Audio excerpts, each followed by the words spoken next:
Bonjour à tous et à toutes, bienvenue dans ce podcast. Aujourd'hui, on va parler d'emploi, mais surtout de réalité. On entend souvent qu'il faut remettre tout le monde au travail, c'est une urgence, c'est dans les ambitions du gouvernement, mais il y a une partie de la population qui avance avec des obstacles dont on parle peu. Ce sont les personnes en situation de handicap. J'ai une invitée à mes côtés, elle a un parcours, une force et une vision claire de ce qui marche et de ce qui fonctionne moins dans le monde professionnel. Avec elle, on va parler de ses débuts, des adaptations qu'elle a reçues, des galères aussi sur le chemin et des bonnes surprises. Alors merci beaucoup Laetitia d'être avec moi. Alors pour que tout le monde vous situe, je commence simplement avec une question. Est-ce que vous pouvez vous présenter et dire dans quelle situation vous vous trouvez ? Bonjour à toutes et à tous, je suis donc Laetitia, j'ai 35 ans. Donc moi je suis malvoyante de naissance. En fait, ma maman a eu une toxoplasmose pendant sa grossesse. C'est quoi une toxoplasmose ? C'est une maladie qu'on peut attraper donc quand on est enceinte et qui peut provoquer donc des problèmes chez le fœtus. À savoir, chez moi, ça a provoqué une malvoyance. Donc, ça se situe au niveau de la rétine. Moi, j'ai une grosse perte de vision centrale. Et quand on parle de vision centrale, c'est la vision des détails. Donc, si je prends maintenant pour vous expliquer qu'est-ce que je vois très flou. Et si je croise des gens dans la rue, par exemple, je ne les reconnais pas parce que je ne vois pas bien les traits du visage. Pour lire aussi, c'est difficile quand je suis dans la rue. Si je regarde les panneaux, je ne les vois pas. À la gare, dans les stations, tout ce qui est en fait écrit, mais inaccessible, on va dire. Donc voilà, c'est comme ça que ça se traduit dans mon quotidien. Je voulais savoir, Laetitia, comment est-ce qu'on évolue enfant quand on a ce problème-là ? Est-ce que on a un parcours d'accompagnement qui est singulier, ou est-ce qu'on essaie de se confondre un maximum avec la population dans ses individualités les plus globalisantes ? Alors moi, donc j'ai fait mon parcours scolaire depuis la maternelle jusqu'à la fin de secondaire en école qu'on dit entre guillemets ordinaire, parce qu'il y a des enfants qui peuvent aller en scolarité spécialisée. Et donc j'ai été une bonne partie plutôt seule, mais j'avais quand même un organisme de l'IRSA, donc une branche, un service spécifique de l'IRSA, qui m'accompagnait, en tout cas en primaire, pour vérifier que tout se passait bien et être présente de temps en temps pour m'aider dans mes cours, on va dire. Mais par contre, en secondaire, là, j'ai été vraiment très seule, on va dire. Le désavantage, c'est que quand on grandit et qu'on passe par l'adolescence, on a souvent envie de rejeter les choses, soit de faire par soi-même ou de rejeter son propre handicap, on va dire. Vous visez vraiment Et essayer de paraître comme tout le monde, ce que j'ai un peu trop fait. Enfin, maintenant, avec du recul, je me dis, j'aurais dû accepter plus d'aide ou j'aurais dû en chercher. Mais voilà, je sais que quand on est jeune, c'est plus compliqué de demander de l'aide aussi. Mais j'ai eu pas mal de difficultés à ce moment-là. Par exemple, quand vous parlez d'aide, est-ce que c'est de l'aide pour s'orienter dans des espaces quand on manque de visibilité ? Est-ce que c'est par rapport à des lectures ? Est-ce que vous pouvez m'aider à comprendre vraiment les moments qui ont été difficiles à cet âge-là dans le contexte scolaire ? Alors non, pour se déplacer, moi j'ai vraiment pas de difficultés particulières. Mais par contre, c'est vraiment pour suivre les cours. Donc moi-même, au premier banc, quand les profs écrivaient au tableau, je ne voyais pas. Donc ce que je devais faire, en fait, c'est systématiquement prendre les notes de mes camarades et recopier tout à la fin de la journée. Donc chaque cours, je devais pouvoir recopier, en fait. Et donc c'était beaucoup de charges de travail supplémentaires. Et aussi, j'ai refusé les aides techniques. Donc j'aurais pu demander, par exemple, une vidéo loop. Donc c'est une vidéo qui capte comment on dit ? Le tableau. Et qui permet de zoomer et de voir ce qui est marqué. Mais à l'époque, parce que maintenant on peut quand même dire que c'est il y a un certain temps, les vidéoloops étaient très encombrantes. C'est pas du tout ce qu'il y a maintenant, qui est déjà portatifs. C'était des énormes vidéoloupes et je ne voulais pas être stigmatisée. Donc je n'ai pas été plus loin pour avoir cette aide. Mais c'est vrai que j'avais une charge supplémentaire et aussi parce que, en fait, mon handicap ne se voit pas du tout. Et autant on peut penser que c'est un avantage, autant en fait ça m'a quand même désavantagée parce que les gens oublient très vite que j'ai un handicap. Donc, Et voilà, vous dites qu'ils oublient. Comment est-ce que finalement comment est-ce qu'on fait pour vraiment ancrer un milieu, se sentir en cohésion avec les autres et peut-être aussi quelles sont peut-être les remarques ou les comportements d'autrui qui vous amènent à vous sentir un petit peu à l'écart ou stigmatisé? Là, je vais plutôt mentionner des exemples plus récents, plutôt qui sont apparus dans ma carrière, on va dire, professionnelle. Mais par exemple, on a beaucoup pensé que j'étais snob et que j'étais hautaine parce qu'en fait, dans la rue, comme je ne reconnais pas les gens, je ne leur dis pas forcément bonjour. Et donc, en fait, je passais à côté de collègues sans leur dire bonjour. Et en fait, comme les gens oublient, ne font pas attention, et ben voilà, on me qualifiait de snob ou de hautaine parce que je ne disais pas bonjour. C'était juste pas du tout volontaire, mais ça m'est arrivé quand même régulièrement.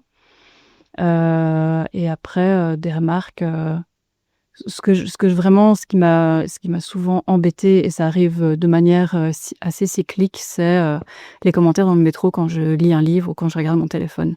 Parce que d'apparence, je n'ai pas de problème de vue, mais dès que je regarde quelque chose, je dois le tenir à même pas 10 centimètres de mes yeux. Et comme je ne porte pas de lunettes, les gens viennent vers moi en me disant « Ah, vous devriez porter des lunettes, vous devriez faire attention à vos yeux, vous devriez aller consulter un opticien, un ophtalmologue. » Enfin voilà, j'ai souvent des remarques non sollicitées qui apparaissent.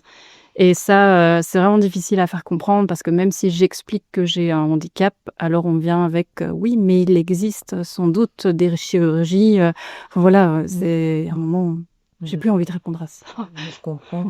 Et alors, on parlait du marché du travail. Est-ce que vous pouvez m'expliquer comment ça s'est passé la première fois que vous avez postulé pour un job et voilà, comment était l'ambiance générale et la manière dont ils ont abordé votre situation dans le cadre du travail? Moi, j'ai commencé assez tôt parce que, encore une fois, la scolarité, ça n'a pas été évident et j'ai essayé d'aller à l'université.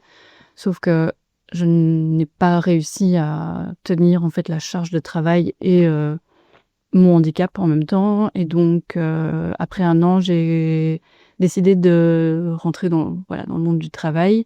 Et j'ai eu l'opportunité d'être engagée sous contrat Rosetta. C'est quoi? C'est les contrats premier emploi. Je ne sais pas si c'est partout, en tout cas dans un service public. Ok. Donc c'est des contrats d'1 an, premier emploi. Et donc ça a été, je veux dire, entre guillemets, assez facile d'intégrer. J'avais une très chouette équipe, donc ça c'était, enfin voilà, je me suis fait des collègues que je vois encore maintenant. Mais par contre, j'étais toujours dans ce système de il faut rentrer dans le moule et il ne faut pas demander trop d'aide. Moi, on m'avait un peu martelé le cerveau avec si ton handicap ne se voit pas, tu t'intégreras mieux. Ah oui, d'accord. Voilà, ça c'était un peu des injonctions qu'on m'a fait intégrer en grandissant. Et donc, Il consiste en quoi ce travail? c'était un travail administratif. Mais donc, je travaillais exclusivement sur un ordinateur et avec des papiers. Mais donc, j'avais demandé aucune adaptation à ce moment-là. Et c'est assez fatigant parce que, voilà, les caractères, je ne les agrandissais pas forcément. Les documents étaient dans une certaine police de caractères qui n'était pas toujours accessible. Donc, je forçais mes yeux. En fait, à cette époque-là, je forçais mes yeux tout le temps. Je lisais des livres poche classiques. Je travaillais avec les moyens du bord. Et j'ai fait ça pendant assez longtemps parce qu'après mon contrat Rosetta, j'étais engagée en CDD. Et après plusieurs CDD en CDI. Mais en fait, c'est à partir du moment où j'étais en CDI que j'ai commencé à faire des démarches pour avoir un poste de travail adapté parce que je sentais bien que Trop de fatigue, quoi. trop de fatigue visuelle, des maux de tête qui revenaient régulièrement. Et en fait, je n'avais pas osé faire le pas avant parce que j'avais déjà entendu des problèmes, voilà, où on me disait oui, mais attention, ça va te stigmatiser, ou mais tu sais, tes collègues ils vont être jaloux, ou voilà, le budget, on n'est pas sûr de l'avoir. Donc, on me disait ça, et puis je me disais ok, bon, je vais pas tenter. Et donc, j'ai attendu d'être en CDI pour commencer à le faire. Ça a été très compliqué parce qu'il y avait une référente pour les personnes en situation de handicap, mais elle ne connaissait rien, en fait, dans le handicap visuel. Donc, quand je lui ai commencé à parler de mon problème, c'est moi qui ai dû lui dire, mais moi, j'ai pas non plus toutes les connaissances de ce qui existe. Enfin, c'est un ergothérapeute qui aurait pu le faire. Ou une personne, voilà, dans un service dédié au handicap visuel qui aurait pu le dire.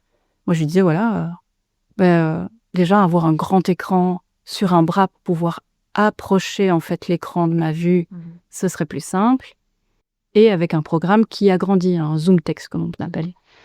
Et donc je disais ça en me disant voilà, il faudrait aller vers une association qui pourrait vous aider et faire voilà, parce que les structures existent. Les structures existent, il y a des associations qui sont là pour accompagner les employeurs et les employés, voilà, dans les démarches. Et ça n'a jamais été fait. Même si j'ai continué à demander, et tout un jour, je suis arrivée au travail, et en fait, ils avaient placé 2 écrans sur 2 bras, mais sans me consulter, et donc en fait, le bras était trop court. Ah oui, d'accord, voilà. Ah oui.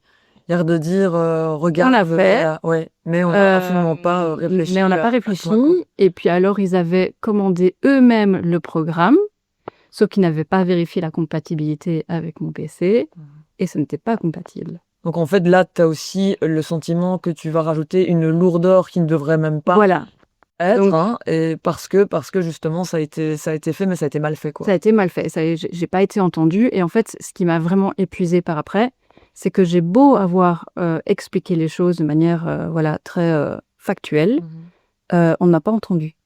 Donc, j'expliquais que le bras était trop court. J'ai expliqué que le zoom text ne fonctionnait pas à cause de la compatibilité. On m'a prétendu que si, qu'ils avaient vérifié. Enfin, voilà, en fait, j'ai été vraiment... je sais pas comment on dit ça en... Ah oui, c'est directement cassé, quoi. Cassé, parce que, soi-disant, tout était OK.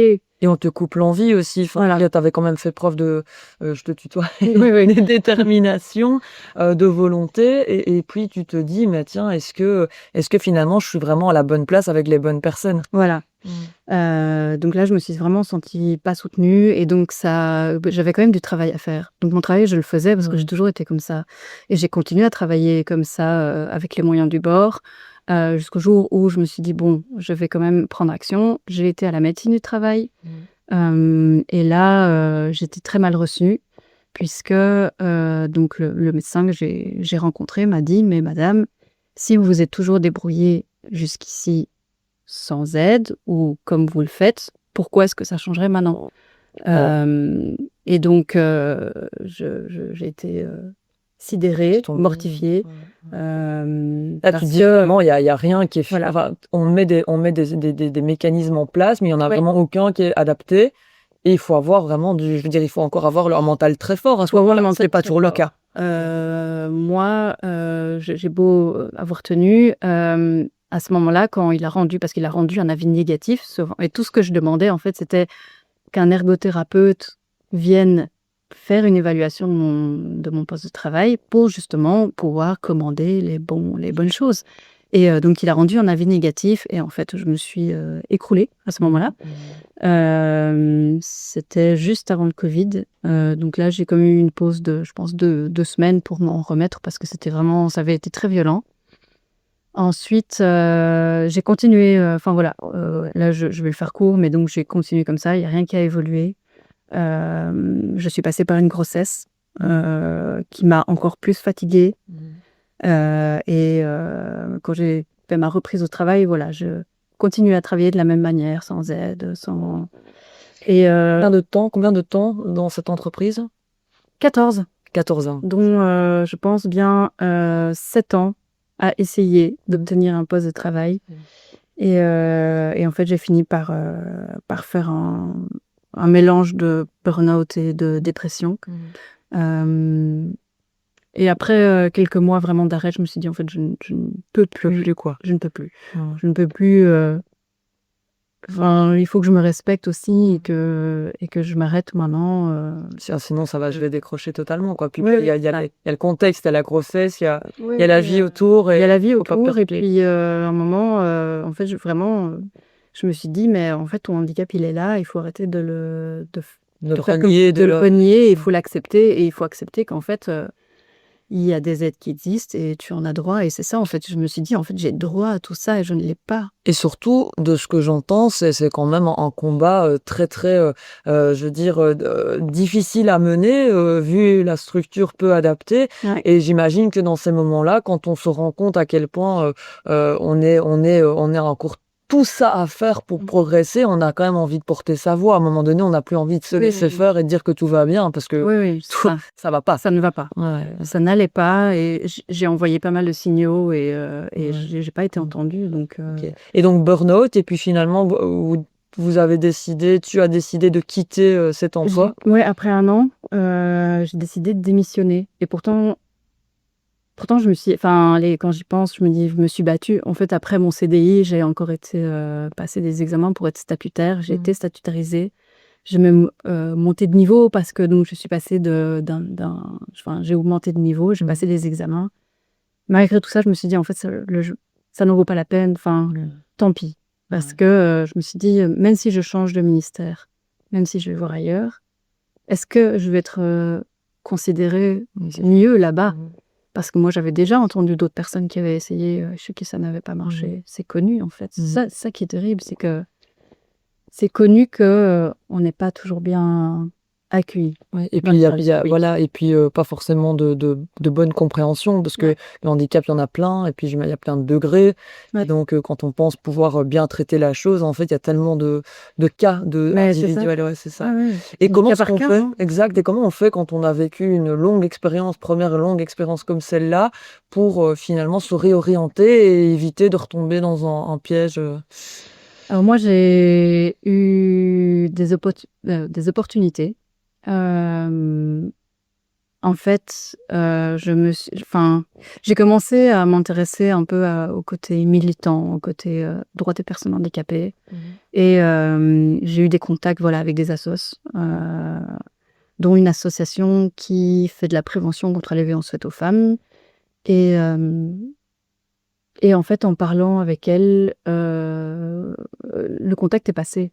Et donc, j'ai eu l'opportunité de pouvoir avoir un contrat, un CDD à ce moment-là, chez elle. Dans un milieu Dans vraiment un milieu qui était ouvert, très humain, très humain, et qui m'a entendue. Et en fait, comme je disais là tantôt, en 2 semaines, au début de mon contrat, j'avais un grand écran sur un bras que je pouvais mettre à ma distance, avec un clavier avec des touches agrandies.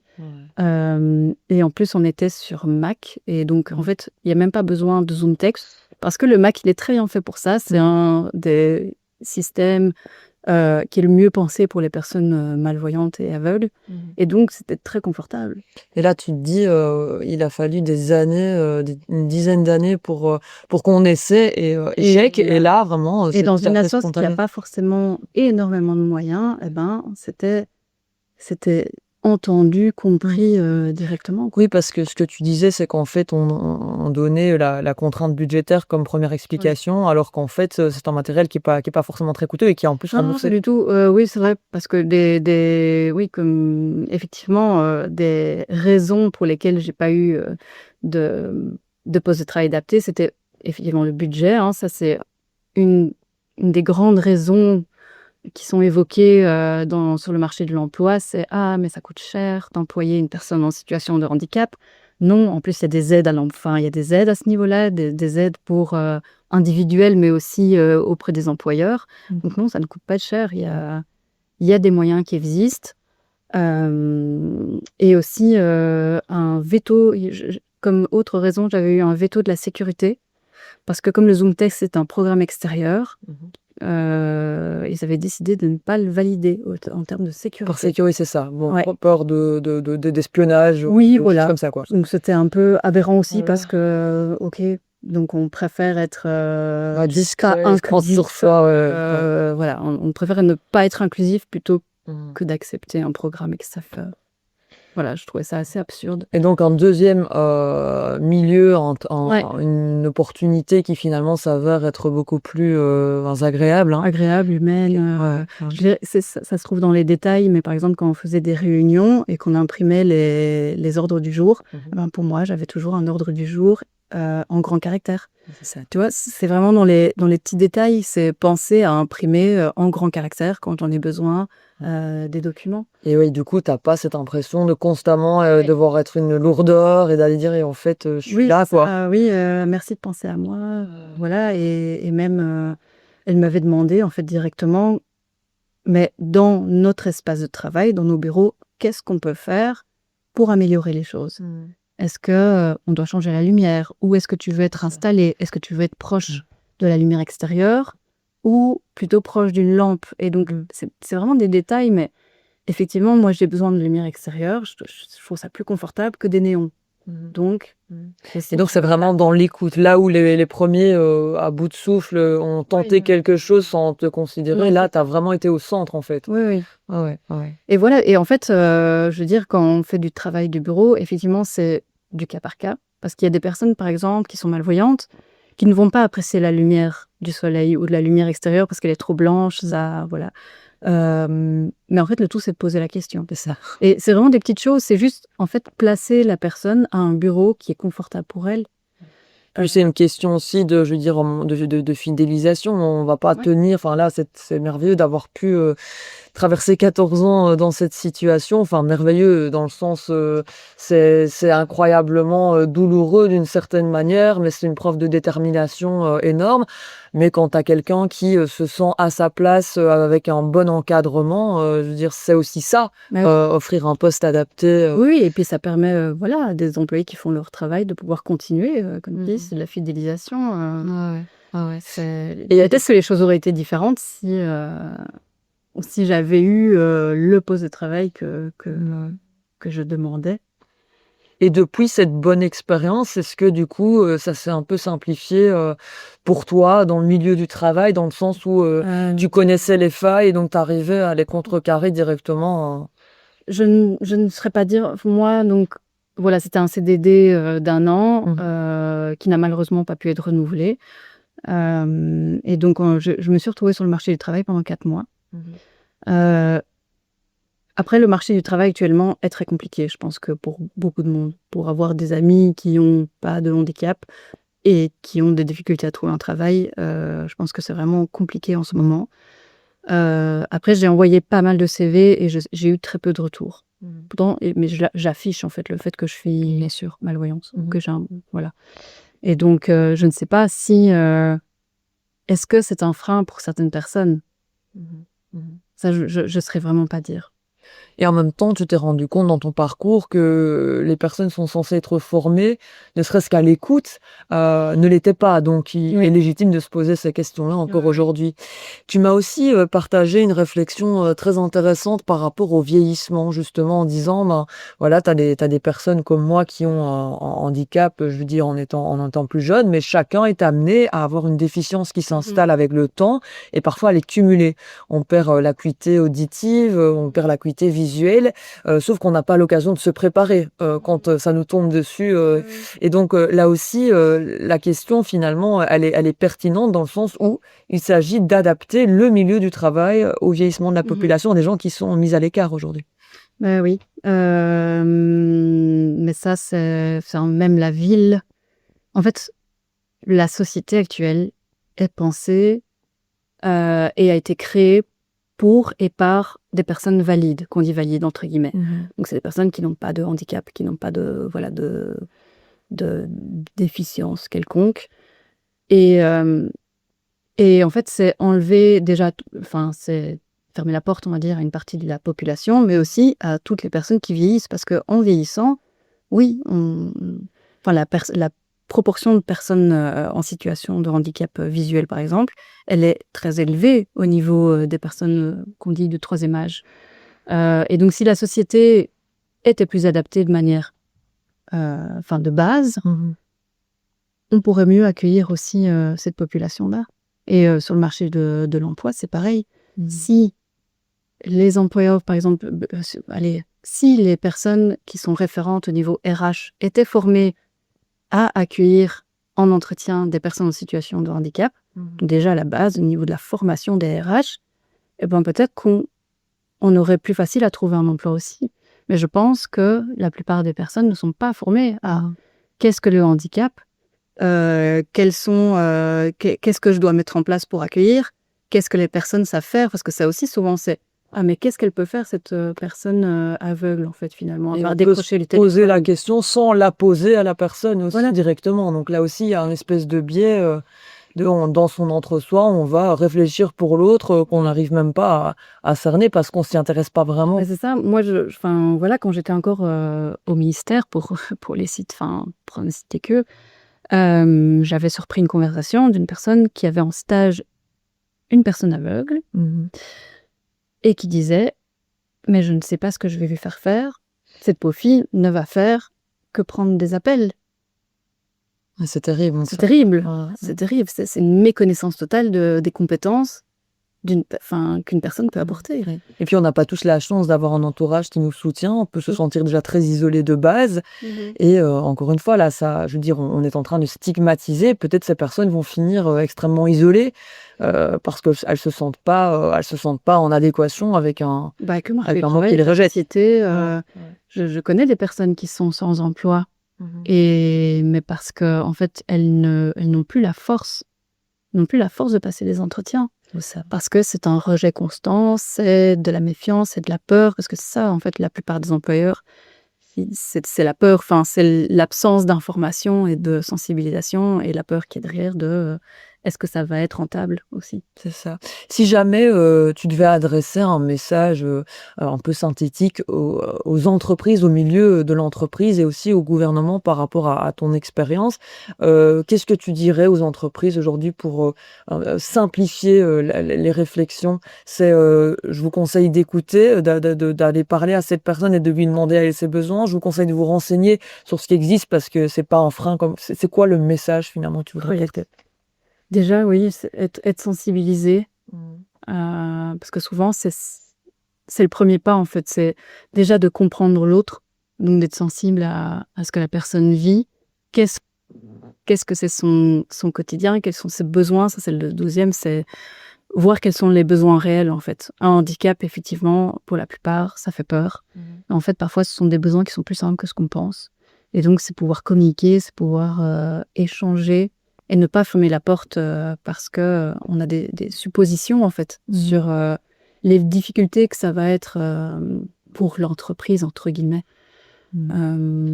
Et par rapport à l'expérience d'une ville comme Bruxelles, est-ce qu'il y a des choses qui te semblent pertinentes à mettre en place et qui vraiment seraient d'un soutien pour justement faciliter le fait d'aborder voilà, les commerces, les gens, les structures publiques? Comment est-ce que...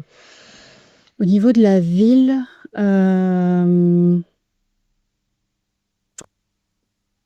ou c'est peut-être déjà plus en sensibilisation par rapport à l'approche? mais la ville est devenue plus compliquée.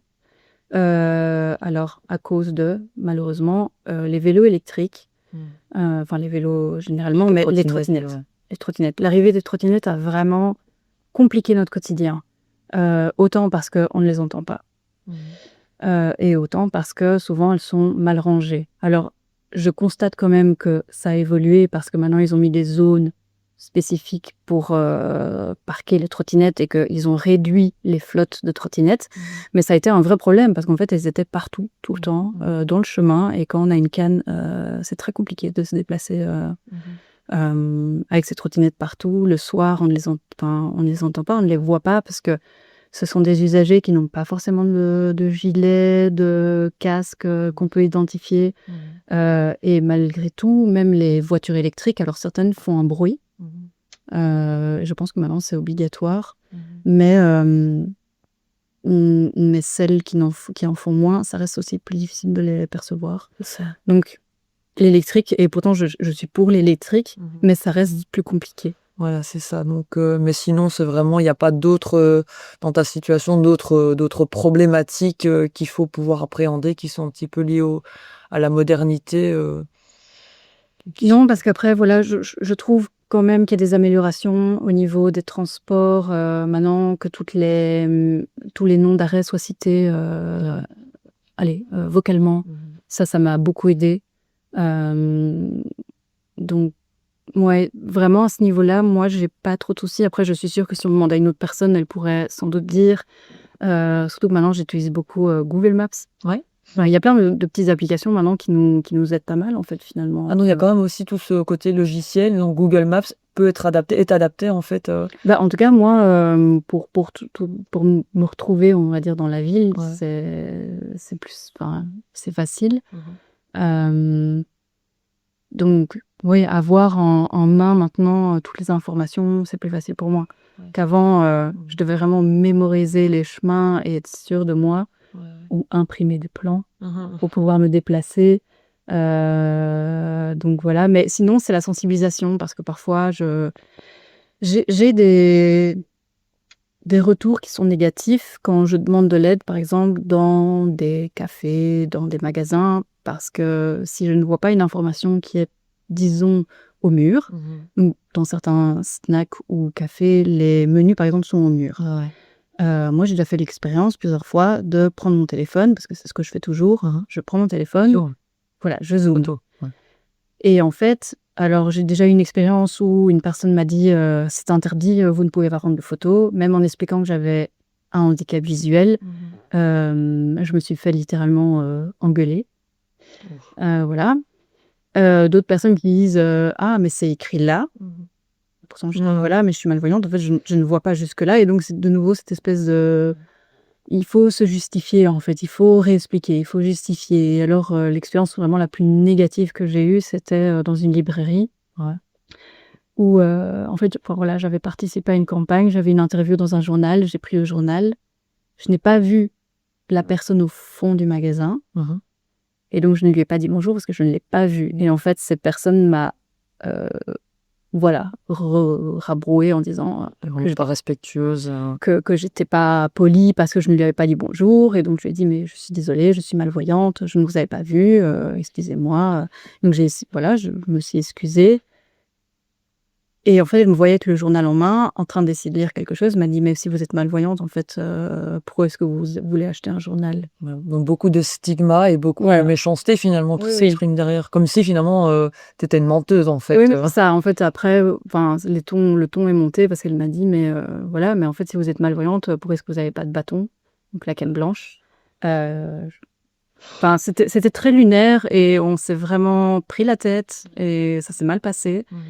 Mais c'est la fois où ça a été le plus violent parce que vraiment c'était une négation totale de ce que de ce que je suis maintenant, de la personne malvoyante que je suis. Et puis comment répondre à ça, il n'y a pas de mots. Non, mais c'est plein de petites choses comme ça qui s'accumulent et on voit que les gens ne sont pas informés. Mais en tout cas, Laetitia, merci beaucoup de nous avoir partagé cette expérience avec sincérité. Ce que vous racontez, ça montre quelque chose de simple. Le handicap n'empêche pas de travailler. Ce sont plutôt les obstacles autour qui rendent la tâche et la route plus longue, plus lourde. Mais vos expériences montrent quand même qu'avec de l'adaptation, du respect, tout le monde y gagne. Les personnes, les entreprises et la société tout entière. Merci beaucoup d'avoir accepté cet entretien. Merci à toi. Et je vous souhaite une très belle continuation.